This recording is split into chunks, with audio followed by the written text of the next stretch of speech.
London শহরে একজন গম্ভীর চেহারা সন্ন্যাসী, গায়ে গেরুয়া বসন, হাতে বই, ধীর পায়ে হাঁটছেন হাইড পার্কের পথে। তিনি ছিলেন স্বামী বিবেকানন্দ। লোকেরা তাকে কৌতূহলের চোখে দেখে, কে এই মানুষ? বিদেশ বিভূঁইয়ে ভারতীয় সন্ন্যাসী? কেউ কেউ এগিয়ে এসে জিজ্ঞাসা করেন, are you a monk from India?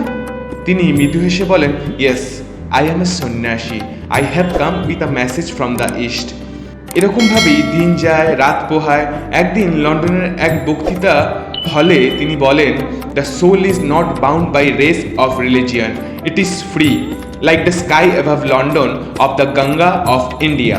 লোকজন উঠে দাঁড়িয়ে হাততালি দেয়। কেউ বলেন, we have never hear to east speak like this. এভাবেই একদিন নয়, স্বামীজির উপস্থিতি লন্ডনের বুকে আলো ছড়ায়, আর সেই আলো আজও ছড়িয়ে আছে বিশ্বজুড়ে।